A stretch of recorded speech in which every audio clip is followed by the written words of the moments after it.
right, we're back for another episode of the Lakers Fast Break podcast. It's Gerald Glasser coming right back at you here from the Lakers Fast Break. Pop Culture Cosmos, Inside Sports Fantasy Football, and Game Source. We truly appreciate everyone out there listening to all of our shows. And if you can, please give us a 5-star review on Apple Podcasts, plus drive safely if you're out there listening.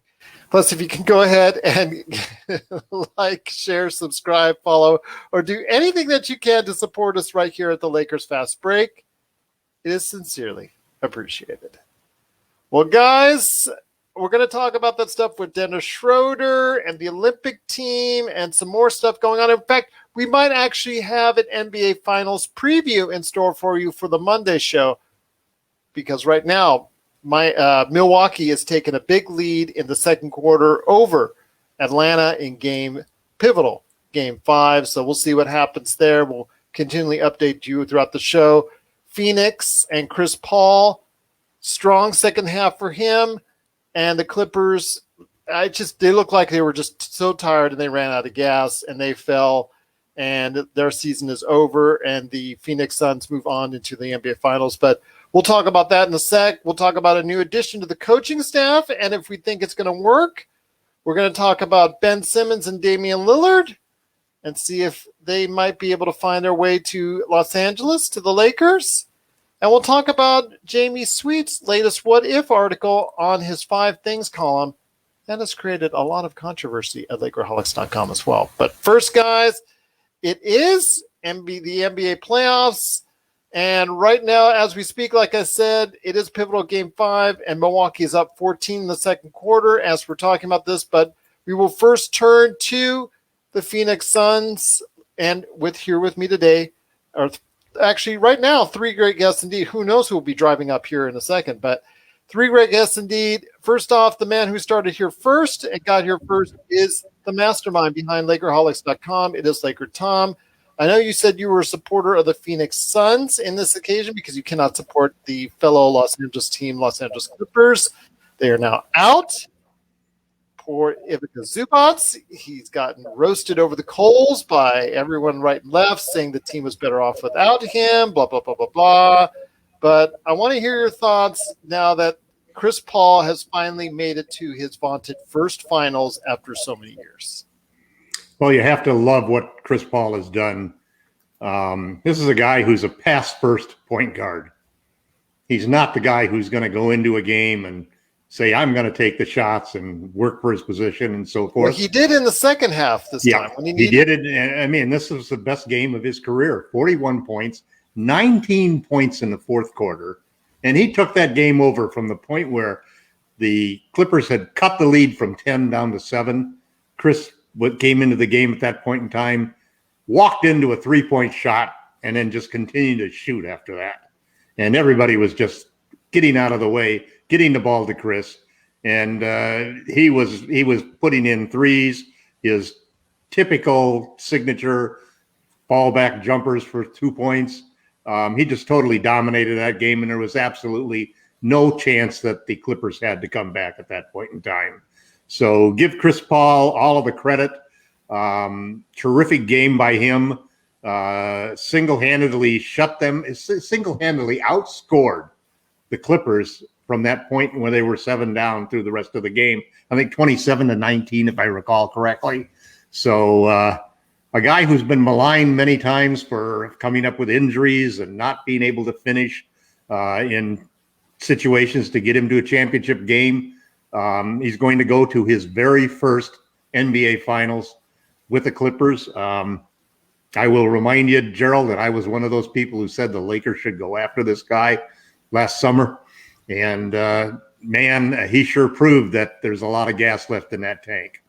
There wasn't much. It'll be interesting to see what happens with him moving forward. They do have, I think that they will have a challenge if Giannis does return for the finals, and if the Bucks are able to pull through and come out and be the Eastern Conference champions. But there's a good shot that, I think right now Vegas has the Suns as the favorites to win the championship. And I would have to say that I agree with them at this point in time. They have a best chance. They may be the last team standing. They may have had lucky first round, second round, and third round injuries to come up, but the name of the game is you play who's out there facing you. They've done the job. They deserve the championship of the Western Conference that they've gotten. And that's a hungry young team. And Chris Paul, more than anybody else on that team, knows right now that the job is not done.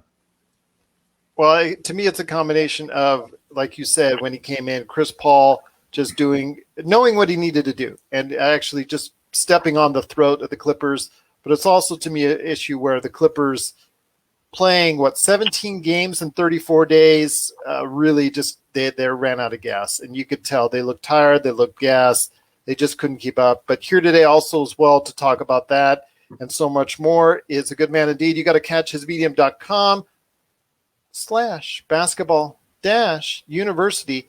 He's the man, one of the guys behind Basketball University at medium.com. It is Spencer Young. Spencer, again, I mentioned Chris Paul being, just having that wherewithal to know exactly to go and come into the game and know it needs to be time. It's his time. It's his time to cement his legacy, as some are calling it now that they've talked about, as far as they weren't sure where he stood, but they think this is a legacy-defining game for him. I'm not sure if that's the case. It should have been decided already by the multi-time All-Star and the fact that he's already been one of the greatest points guards to ever play the games, in my opinion. But I want to hear your thoughts. Was this a legacy-defining game, whether or not he wins the finals? And are you sad in a little ways as a Lakers fan because the Lakers, at least in our opinion here, was that much better had they been healthy? Yeah, well, what an amazing performance. Frankly, coming off of COVID protocols, Chris Paul wasn't very good for 3 games, for the first 3 games he played in. Sometimes he struggles against a switching defense like the Clippers because if you make him go one-on-one, he doesn't always make you pay. I think you saw that like when he was on the Rockets facing the Golden State Warriors year after year. But wow, then he scored 31 points in the second half. I was actually watching the game live with some friends, and then I pointed out it was like watching him against Utah in an elimination game in 2018. And I said that during the third quarter, and then he finished the game with 41 points, just like he did 4 seasons prior with the Rockets. So yeah, that was amazing. As far as the Lakers, I think. Obviously there's regret there. We had a 2-1 series lead. It really did look like we were going up 3-1 until AD pulled his groin. And there's another level of regret with Chris Paul not being a Laker ever, frankly, right? Twice. Yeah, right. We'd want Chris Paul to get his first finals appearance in purple and gold. But personally, I'm happy for Chris Paul at 36. He doesn't have. There's only like so many opportunities to win, and right now is as good as ever for him to get his first chip. Absolutely, couldn't agree with you more on that. If in that sense, you got to be happy for him. Don't always love the game that he plays, but I understand that he is one of the best to ever play the position of point guard, and in that sense, I think it is a legacy-defining game for him. And if people weren't sure about what he stood for, where he was at in the pantheon of point guards, I think last night's performance and knowing at the time what he needed to do and getting it done in both of those steps, I think are certainly the best ways to go. But we've also got other great guests here on the show as well. A man who is hopefully driving very safely and not causing too many accidents out there. A man who is on his speakerphone, hands-free, driving safely, officers, is a good man indeed. You got to go ahead and check out what he's doing on his very controversial, according to Laker Tom and the comments that he made yesterday in regards to his 5 things column. But we'll talk about that on the back end of the show. Is our own Admiral Akbar, Jamie Sweet. And Jamie, good to have you back, driving safely on the freeway. Your thoughts on Chris Paul's defining performance in, I guess, basically upending the Clippers run? Well, I think his legacy amongst his peers was already well defined. If you talk to anybody in the league, they had a tremendous amount of respect for Chris Paul, his accomplishments, the body of work that he's accumulated over his career. And so I think it depends on what platform we're talking about. Amongst fans and a lot of the media, it's what have you done for me lately? It's always a what have you done for me lately kind of endeavor. And so this is a defining moment in that, because this is the farthest Chris has ever gone in the NBA playoffs. And that's the ultimate measuring stick, it's the rings on your fingers. It's not the points or the assists or the steals or, the intangible leadership qualities that Chris Paul obviously brings to every team he's ever been on. Talk about, if people want to say that, injuries are defining these NBA playoffs, which I absolutely believe to be true, but injuries have also, to a large part, kind of defined Chris Paul's career, or forced him to have to continually prove to define his career that, he is as good as he is, right? So, I like everybody else, I'm happy for Chris Paul. I want to push back a little bit on the Zubats. I think Zubats actually went out and earned himself a pretty decent contract in the playoffs this year. I thought this was a big coming out party for Zublaka, and I couldn't be happier for the guy. And I thought this is a solid showing by DeMarcus Cousins in the playoffs as well. Both guys, did what they were called to do. I mean, did they play like all-stars? No, but at this point in time, if you're a back to the basket center and you're able to contribute in a manner that both those guys were able to contribute in the playoff game, that's worth taking a look at if you're a GM looking at a last end of the roster spot or two. Well, with Ivica Zubac, I personally would have loved for him to stand on the Lakers. I've said that many times. It's a situation where the team statistically, the Clippers were better off when they played a predominant amount of time with the small ball and had Ivica Zubac off the floor. I mean, that's what we've seen all throughout the playoffs with virtually every big man that's out there outside of Nikola Jokic and Joel Embiid. I mean, every time we've seen a big guy like Rudy Gobert, for example. And DeAndre Ayton, to be honest. Yeah, DeAndre Ayton at times it was played off the floor as well. I mean, I disagree. Well, I disagree that he was played off the floor. In Game 3, when he only scored 10 points, he was virtually invisible in that game. To me, he was. He wasn't. He's got to stay involved. Remember, he's dependent on other individuals. He's dependent on Chris Paul and also Devin Booker to keep him a valuable part of that rotation. Otherwise, when they go small like that in the Clippers, they can exploit him and exploit him well. And they did during the course of that series. There were periods during that series where he totally exploited any of the people who were guarding him, big or small. Tit for tat. It's just, I guess I revolt at the idea that you're trying to throw him into the same bag of tricks as JaVale McGee and Dwight Howard and all of these low-post centers who don't score 20 points, can't pull down 22 rebounds. No, I didn't put – see, can't that's shoot where you're wrong. That is where you're wrong. I did not put him in the JaVale McGee standpoint. I put him into the same standpoint as Rudy Gobert and to an extent Ivica Zubac, but mainly more. Well, he's played much better in the playoffs than either one of those two guys that you just mentioned. For most part, but there was games during the series where he was ineffective, and that was because of the small lineup thrown out there by the Clippers. Well, look at the rankings for centers in the playoffs for this playoff. I'm looking at the plus minuses. I'm looking at the efficiency. I'm looking at Game 3. I'm just telling you what I saw, okay? He was very ineffective in Game 3. He was played off the floor by the small lineup. He was as important as Chris Paul was or as Devin Booker was to the Suns winning the Western Conference Championship. I don't know about that, but if he was a good contributor. They could have done it without him. Yeah, in the Lakers series, I'll give you that because, matching up against Andre Drummond, he feasted off of Andre Drummond. Yeah, right. And you're right on that sense. I'd also add with respect to Chris Paul that everything he's accomplished so far really has not changed his legacy. Because his legacy and the problem with his legacy was no rings. The same problem that Dominique had, the same problem that Charles has.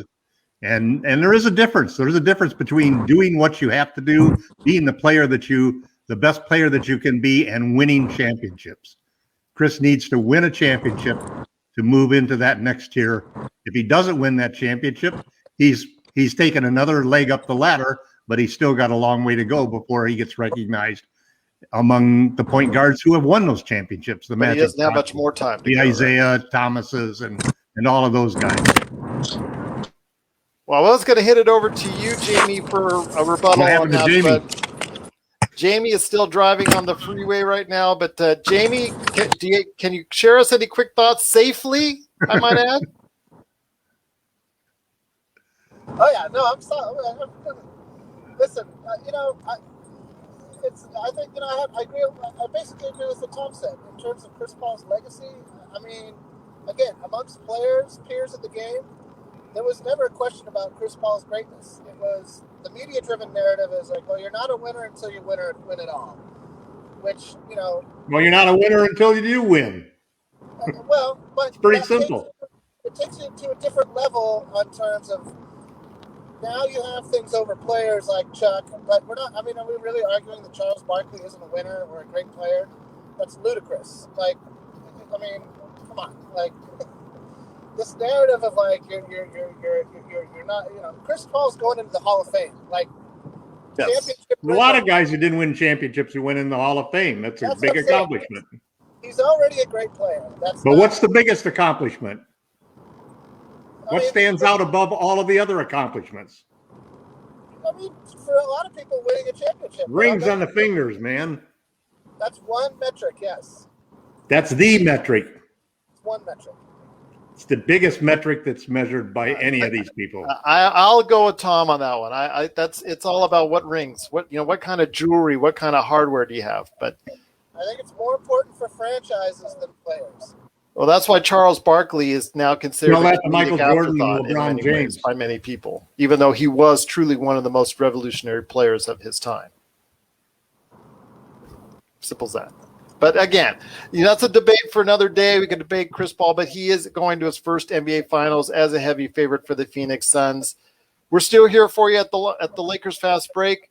I want to ask you this real quick, Spencer. When it comes to what we're seeing and the rumors out there with the potentially ugly situation in Portland that's going on with Damian Lillard, a lot of pushback about his comments in regards to the recent hiring of Chauncey Billups and the unearthing of some legal issues and legal troubles, which we will not go into detail here because it really goes into some really poor depths in regards to that. But if you've been aware in the news, you understand that there is something that happened in the mid-'90s with Chauncey Billups, Ron Mercer, Antoine Walker, and another individual with a young lady that in regards to what was going to be a very serious situation, but ended up in a settlement. But this came into light as soon as Chauncey Billups was hired. Never was brought up again during his time as ESPN or when he was looking for other jobs, but was brought up this past week. It's turned into a PR nightmare because the press conference announcing Chauncey Billups as the coach turned into be a fiasco because of what was allowed not to say or what wasn't allowed to speak. He wasn't allowed to go ahead and elaborate more on those comments, especially when asked by reporters, but turned into a really disappointing situation. And with the future up ahead kind of uncertain in Portland in regards to talent, and also salary cap, as Laker Tom would attest to, on who has money and who hasn't. What are your thoughts on possibly Damian Lillard? I don't want to say getting out of jail because that's the old jail blazer joke from the old past days, and that's like passe. But getting out of Portland, I know there's a lot of rumors he could go to New York, he can go here, but with him and also Ben Simmons, who Laker Tom rightly so, was the first one to get on the Ben Simmons for Lakers small ball center prospects. What are the prospects of either one of those two outstanding players, flawed especially in Ben Simmons' case, as he is, but still coming to the Lakers and making a contribution to the team? Well, I mean, I hate to be a downer, but I think the odds that we get either player are just like astronomically low. Yes. So I think, so in Lillard's case, I mean, a team that's on the cusp of contention with much better assets than LA is gonna, if he demands a trade, that's the type of team that will pull the trigger and trade for him. So, like if the Heat are willing to give up Bam Adebayo, if the Celtics are willing to give up Jaylen Brown. I guess if Philly's willing to give Ben Simmons all of their draft picks and all of their young pieces.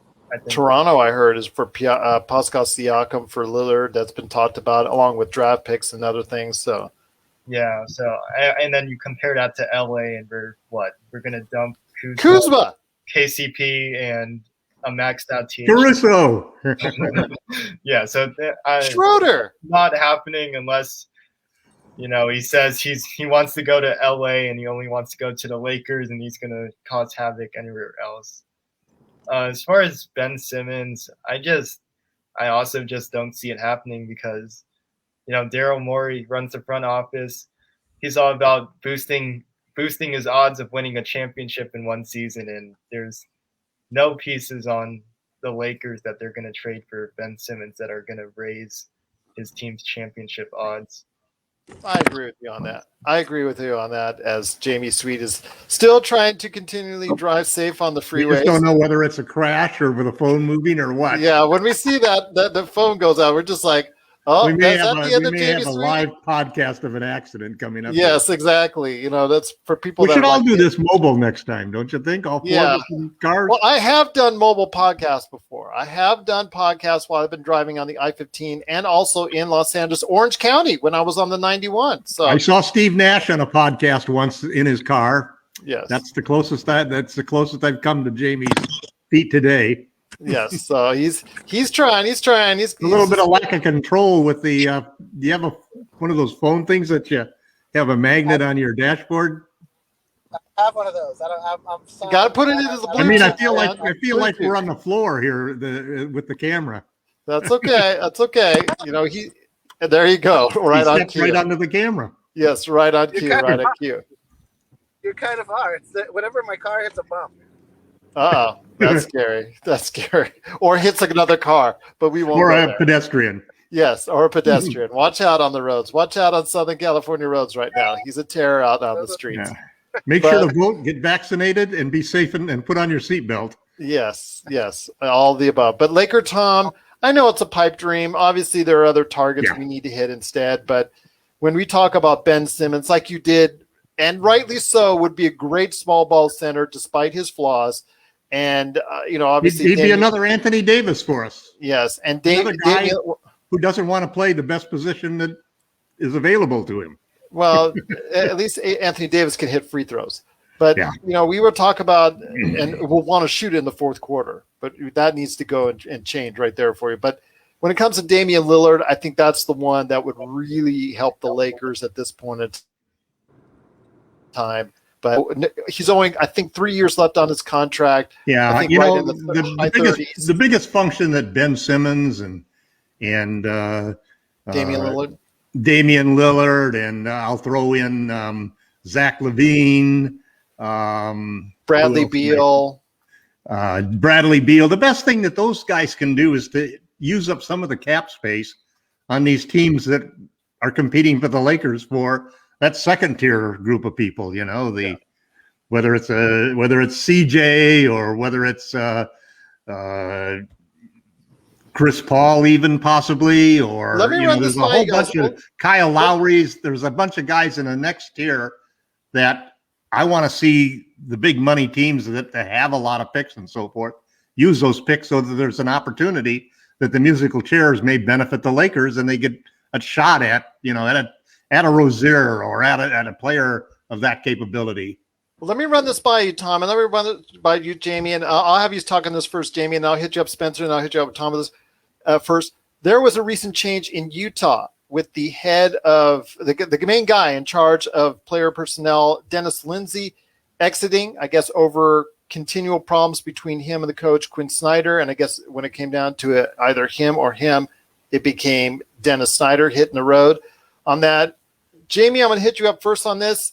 There's been a lot of speculation now that Utah, with its hard cap situation, and Laker Tom, he's obviously studied this as well for possible trades. Notice that there could be a situation where the Lakers could take advantage of some Utah withdrawals. Let's say, for instance, like Clarkson. There's other players been talked about. I want to hear your thoughts on some of the Utah players if they could be a decent fit on the Lakers team.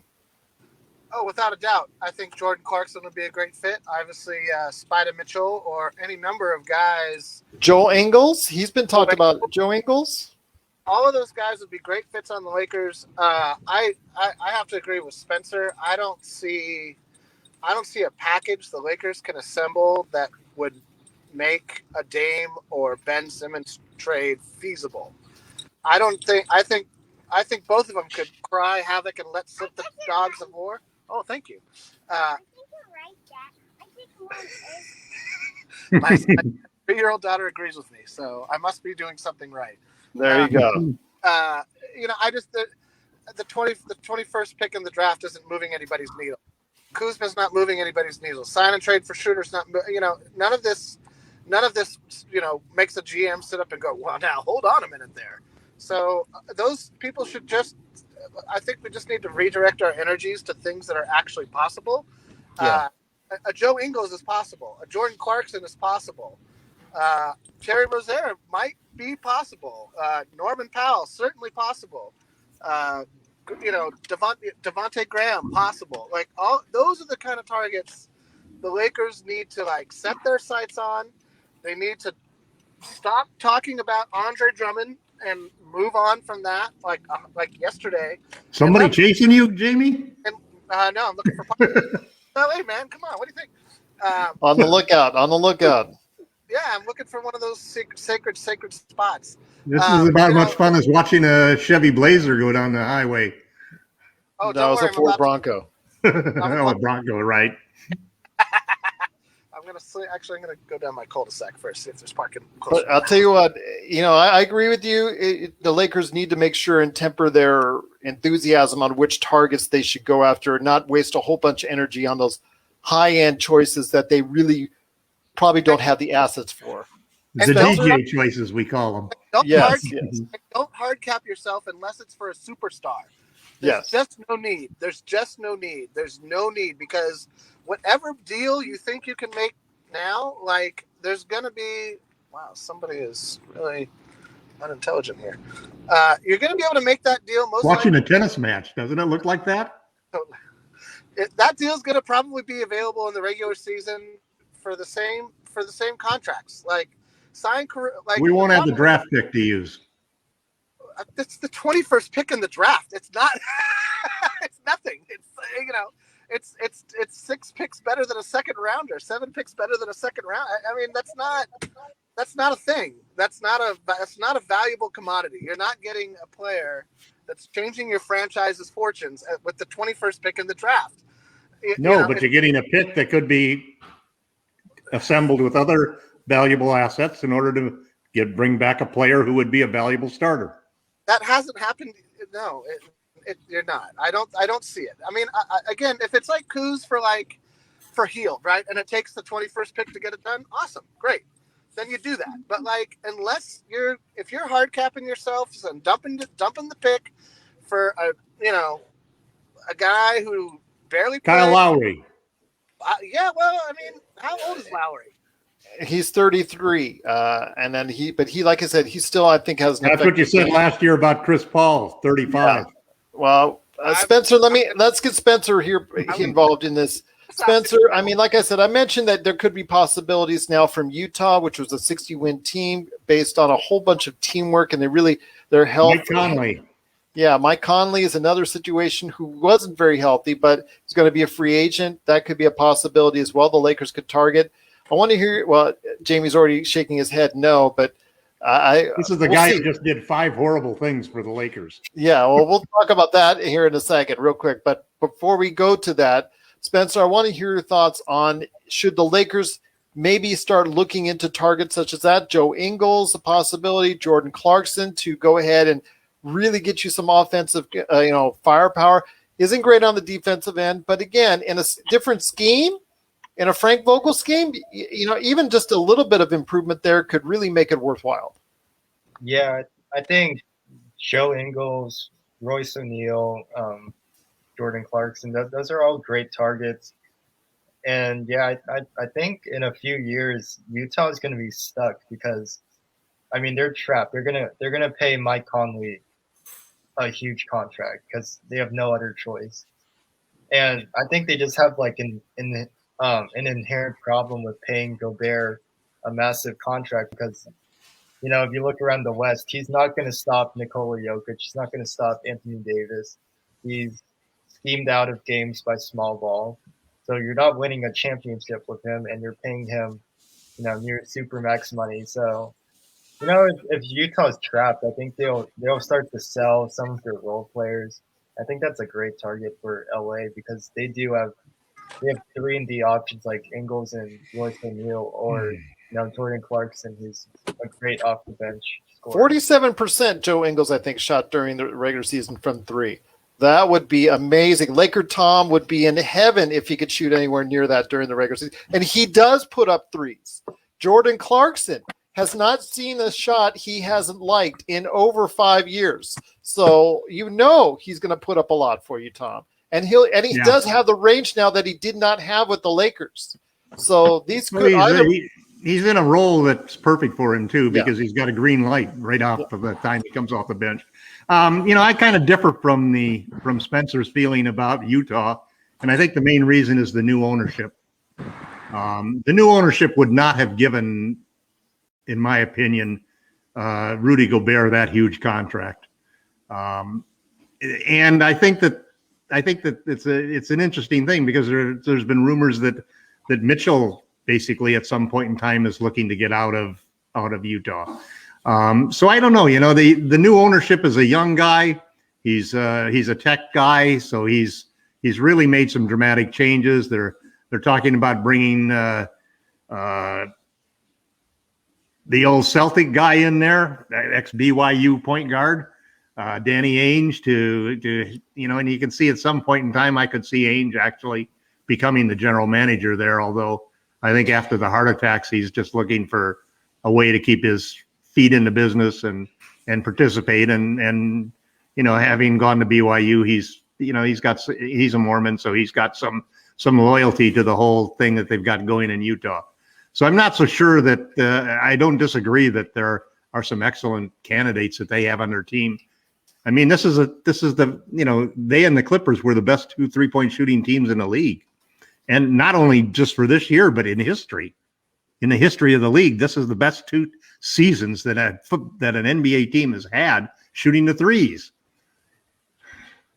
Well, we have Baby Sweet there. Yeah. Baby Sweet is there.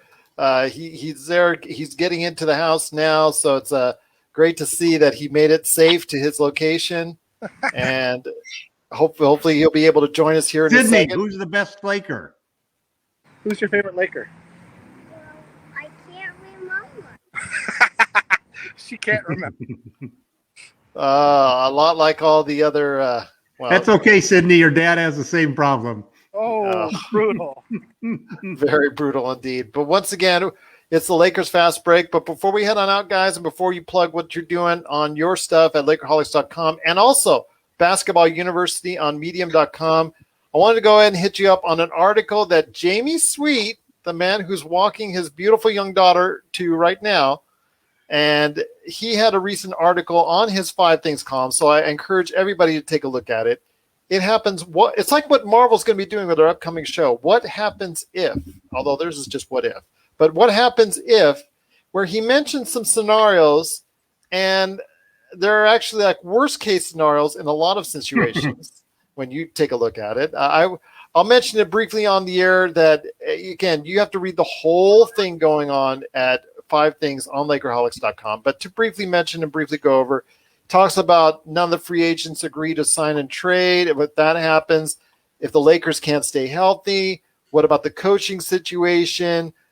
What if we start off slow next season? And what does it all mean for this offseason and free agency? Those are the questions that he ponders in his latest article.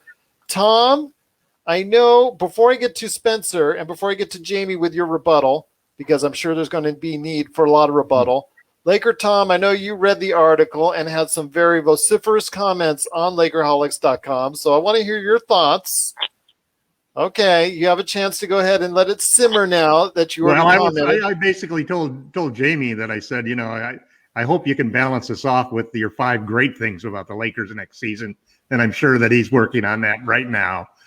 So mostly what I did was just playful attacks on him from a friendly basis.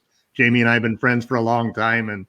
And while we battle on the blog constantly, I have nothing but respect for the guy's opinion and his approach. Could have fooled me on the comments that you left. Well, the comments were ridiculous. I mean, the arguments that he made, you just take them one at a time here. That his first argument was that none of our free agents are going to agree to be sign and trade, and that's really up to the general manager. There are only 8 teams. There are only 8 teams in the league who have more money than the MLE.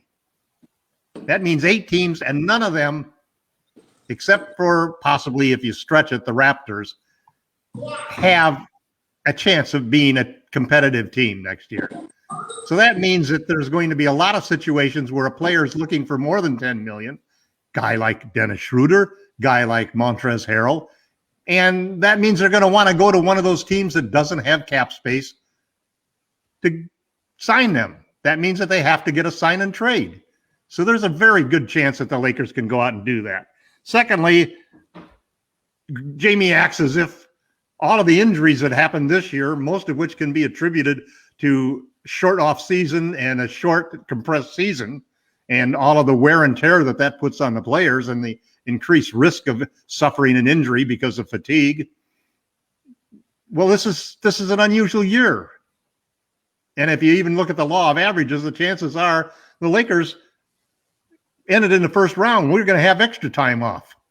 And that should be an advantage for us next year coming into the season. Plus, neither AD nor LeBron are in. And then he argues about the coaches being terrible at offense and so forth. And my whole point is that it's not necessarily the players that determine not the coaches who determine what offense you play.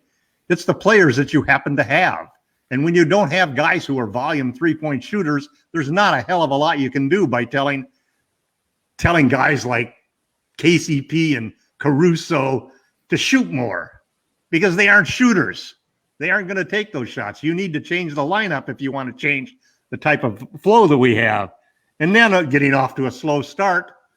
Actually, we've gotten off to a good start almost every year. Oh, so watch that out. would be very unusual that we didn't. I saw him checking the list. And last of all is that, that we're not going to be able to get any better players than we got. Well, we actually have 2 of the top 5 players in the world. So it's not like we're totally bankrupt in that particular situation. So nobody is shedding a tear for us. Yeah. Jamie's going to probably demolish those 5 horrible things with 5 great things in his next article. And it's really hypocritical for the guy to be at both sides of the table like that and tearing the Lakers down and then just setting himself up so that he can get a bunch of clicks by propping up the Lakers in the next article. Tom, I thought that was the idea for Lakerholics.com and him making articles is that it would be more clicks for your site. Well, we don't mind more clicks for the site. That's perfectly okay. Okay, so if you can, please check out his article, What Happens If, on his 5 Things column on Lakerholics.com. And speaking of clicks, you got to give medium.com/basketball-university some clicks. Spencer, I know you had a chance to check it out. You've been hearing the debate going forward. I'm sure you saw Laker Tom's comments, a lot of them. And I did agree with Laker Tom on some certain comments on there, but I will save them for a second. But before we hit up Jamie and his rebuttal, I want to go ahead and, well, of course, I agree with Laker Tom on Ohtani, but that was before the Angels came back with 7 runs in the 9th and actually destroyed his Yankees. The Yankees deserve to be put to death. Ohtani needs to be a DH. He needs to stay a DH. I think it would be an awesome DH. Wrong. But that's another issue for another day. That's a baseball podcast. But Spencer, I turned that game off, Jamie. Well, I could not, even as my wife has been yelling at me, why are you screaming and swearing at one of your favorite teams and saying that you're never going to watch another one of these games, that you're canceling MLB, that you're, et cetera, et cetera. And this was a perfect example why that they could score 7 runs in the first inning against Ohtani, and then they could turn around and allow 7 runs in the 9th inning and lose the game. after I turned it off and moved over to the basketball game. The Yankees, I will say it. Since Mickey Mantle's rookie year, I have been a diehard Yankee fan, and this is the worst Yankees team in the history of Major League Baseball. Wow, that's saying something. They are a bunch of sucking chokers. Hal Steinbrenner is saying he's sticking with them. So, but Spencer, after that, I guess outburst on baseball, want to head back to basketball here. And you read Jamie Sweet's article, and I don't, if you don't want to comment on Ohtani or the Yankees, that's fine with that's no problem. Although again, I think Ohtani should stay a hitter. I think it's in his best interest and his health. I think it's his health. But anyways, Spencer, your thoughts on Jamie Sweet's article on all these what happens if scenarios. This is, again, from what I'm reading it and what I'm ascertaining, it's if everything goes wrong article. And if that's the case, do you think all those components can and will go wrong? Well, I don't think all of the components can go wrong. I think, the Lakers are a defense-first team, and a defense-first team will win regular season games. So I don't think we're going to get off to a slow start. I know hypotheticals with Frank Vogel getting fired are favorites for Lakers fans, but I think he's going to be extended. And I also don't think David Fizdale will be a head coach this season. I think Laker Tom made a good point about signing trades. At least one is likely to occur, and if not, then at worst, I think the Lakers might be stuck running it back, which isn't an awful option. But okay, anyways, and then I guess the last thing would be injuries, and I mean, this season was an anomaly in many ways. I think, like LeBron getting injured in the way he did, that just probably won't happen again. I mean, what are the odds that Solomon Hill is going to? Well, we might play him twice a year. Solomon Hill twice a year. There's a chance. We could love manage him for those 2 games, I think. But yeah, I think the worst case scenarios are all pretty out there. I'd say I think the realistic worst case scenario is you lose in the conference finals or semifinals. If I don't know. That's the real worst case scenario that would cause trouble for Lakers fans, I think. Great words right there, Spencer. Thank you, Laker Tom, for your comments. Myself, I'm just going to say this, Jamie, and I'm going to get you back on here. Unmute your mic when you can. I will just say that I don't think everything in there goes wrong. Obviously, in a season, everything you're going to have your ups and downs. And even when the Lakers won their championship, they had their ups and downs. Stuff that was thrown at them that they didn't expect nor that you could expect, obviously with Kobe's death and everything that went on there, but also injuries, the other stuff that took place. There was obviously before that season, there was a lot of murmur what going on behind the scenes with the coaching staff and the hire of Frank Vogel and all that. But you know what? I think that the Lakers do have a decent foundation in place, and I think they'll make some of the right decisions, but I won't get a read on the team until we get into training camp and we'll have a better idea exactly where we stand. But I'm hoping that will not be the case. And your what happens if scenario will just remain fodder for Laker Tom instead. A lot of the things I post are just for Laker Tom to an audience of one. Audience of one. No, I'm kidding. I kid. Although I do marvel that I'm supposed to write vanilla articles that encourage no clicks. So I'll make that change directly. No, I'm kidding. Listen, all of those were doomsday scenarios. If. I mean, the best chance Schroeder has of getting his big contract money is in a sign and trade. The Lakers they already, I think, put their best offer on the table, and he turned it down. I don't think he's getting that offer from us again. I don't think he's worth what we offered him. And if some team is willing to pay him $125 million a year for the next 4 or 5 years, you are welcome to Dennis Schroeder, and you can ride that horse as far as it'll take you. Which I can guarantee you will not be much farther than a playoff berth at best. And same with Trez. I don't, I was kind of Trez is a funny one, right? Everybody looked at his social media over the All-Star break like, oh, he hates the Lakers. And I took that to mean that he was going through a tough time. And same with his Drew League tweet, where he said finally got some run in LA because he had a monster game in the Drew League, which, let's be honest, it's the Drew League. It's not known for defense or, highly competitive, low-scoring games. So, I looked at that as another moment of sarcasm, right? Like, just, a guy kind of like Patrick Beverley, right? A guy who plays with that chip on his shoulder, guy who leaves it all out on the court, no matter what the score is, no matter what the scenario is. Maybe doesn't have the I'm going to knock a guy down and by pushing him in the back gene that Patrick Beverley has, but certainly comes from that same school of gritty, grinding, going to go all out no matter what the possession, no matter what the score, no matter what. I'm giving it my all. And your team, we need guys like that. I'm actually, again, there's a world. The flip side is, what if like Trez's agent gauges the market and says, we're not going to get more than this. We're not. I hate to say it, Montrezl Harrell, you're not going to get 10 million from a team or 15 million from a team. You're this take the player option and go. Same with Gasol, right? Like, Gasol's under contract next year. Everybody's like, he's going to go play in Barcelona. Well, he might. He might not. Let's put it this way. He hasn't yet. So, all of these scenarios are like you said, we'll have a much better after draft, after free agency starts. We're going to have a much better read on the team. A lot of these guys are going to have to make decisions. They still got time to make those decisions. It was funny to see how fast some of the teams moved in free agency. I thought that was in some ways a little bit foolish, but also, for the Celtics, they do so poorly in free agency anyway. It almost makes sense for them to just be done as early as possible and be like, forget it. We're all going to the Bahamas during the free agency period. Nobody's going to sign here anyway. So the article is, as I said, it was doomsday scenarios. Health. The reason I brought the health up was, we're going to revamp our training staff. So let's get it right this time. Like, no more soft tissue injury. It's too bad Magic Man's not here because he's got a great insight onto the different types of injury. Yeah, like LeBron's first injury was not a contact injury. He just strained his groin on that Christmas Day game against Golden State.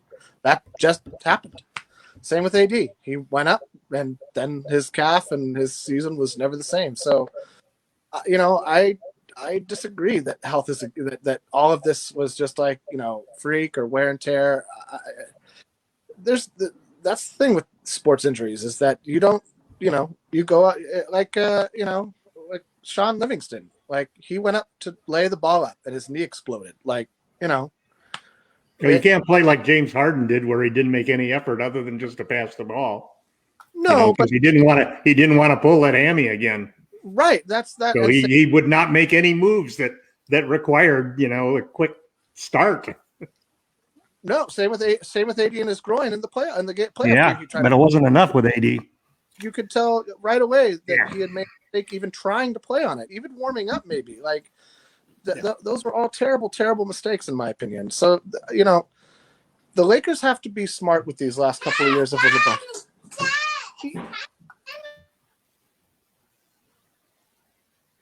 Okay, yeah, the Lakers, again, if you want to go ahead and check out, he is conferring with his young daughter. Okay, go ahead, Jamie, close this out. She's just telling me it's dinner time. Okay. All I'm going to say is, for every coin, there's a flip side. Just like for every sword, there's two edges, and things can cut both ways. So if it's a two-edged sword, it's right. There are a lot of one-edged swords. Yeah. I'm just getting cut right here from what you guys are saying right now. But anyways, before we head on out, just want to mention real quick, the Bucks have taken a 14-point lead in the third quarter. They were up by 9 at the half, so they are still looking strong and possibly going to take Game 6. But we'll give you a full update on our Monday show. Real quickly, guys, because we got to head on out. Also want to mention Hoopheads Podcast Network.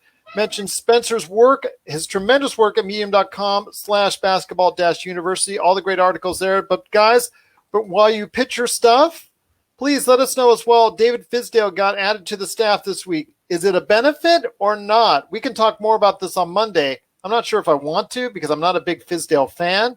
but I know we will anyways. Laker Tom, you got great stuff going on at Lakerholics.com. Fizdale, yes or no? Fizdale, yes, for two reasons. One, respect from LeBron James. LeBron's always liked him. And number two, in his time at Miami, he was a big proponent for why they ended up having small ball lineups. And so I'm hoping that he could have the same influence on the Lakers. We'll see what happens there. So much for Kristaps Porzingis, though. Those two don't get along. Don't put those two in the same room. But Spencer, your thoughts on Fizdale and plus the great work that you do at Basketball-University? I mean, if you were in on Jason Kidd as an assistant coach, I think you have to be in on Fizdale just because, the best thing Jason Kidd ever did as a coach was putting the ball in Giannis's hands, and the rest of his basketball strategies were pretty subpar.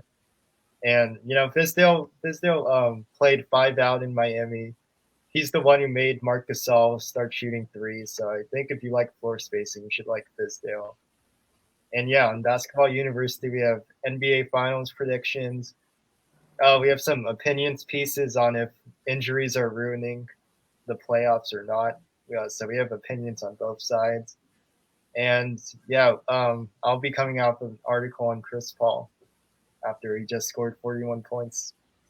Absolutely. Well, you've heard a lot of discussion on Chris Paul today. I don't want to go back on it. You need to go ahead and check out the show if you can.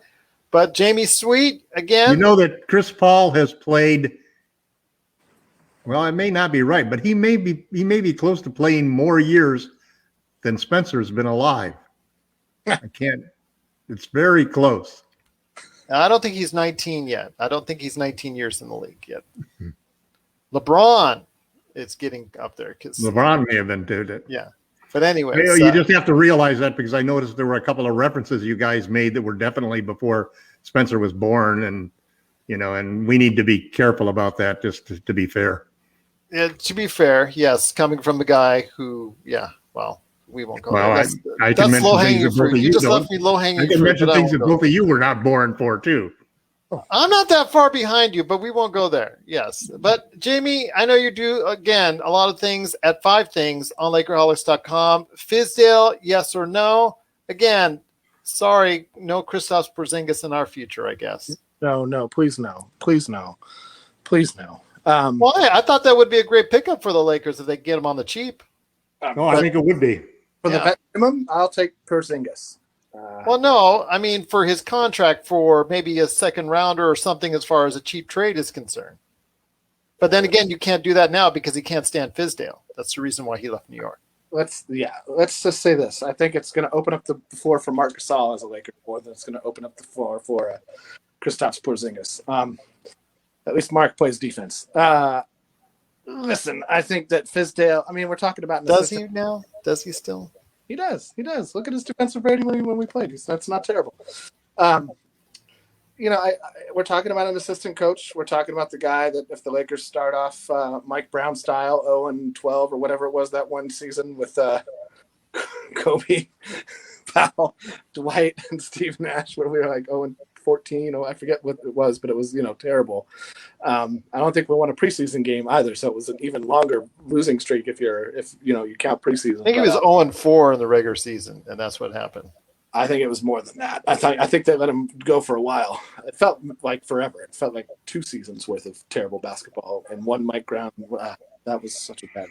Anyway, that was trying to get LeBron to play a specific type of offense rather than the ball in LeBron's hand.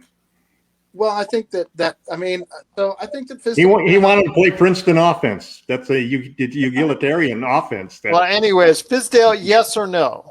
Yes, 100% yes, because I think he's going to help in the same way that Kidd helped Giannis, which I thought was a brilliant observation. That you want your best players to be making the decisions. You don't want KCP to make a decision. You want KCP to shoot the shot LeBron creates for KCP. That's the role you are here to play. Don't dribble the ball.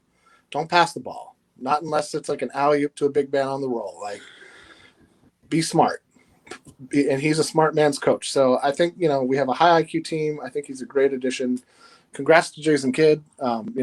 way to go to be a head coach. You're inheriting in a hot mess. Good luck with that. He'll be great. He'll be great for Luka. Maybe. I mean, Point Gotta guard, know where your coach, bread point is guard buttered. player. Got to know where your bread is buttered. It is with Luka, but it's with again, Luka, guys. I just think there's a lot going on down there that's unresolved. So it's going to be interesting. That's true. Very, very true indeed. But guys, it's been great talking to all three of you, especially Jamie, just driving down the freeway, hopefully not erratically.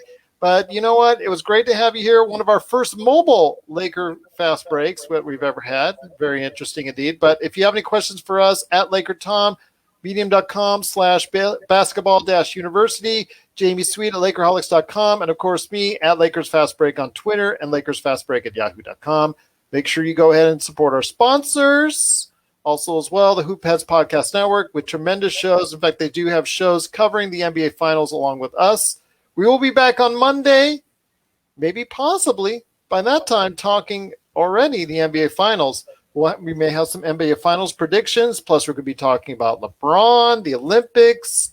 We're going to be talking about a lot of great stuff. There's still more to talk about on Lakers land as we continue right here at the Lakers Fast Break Podcast.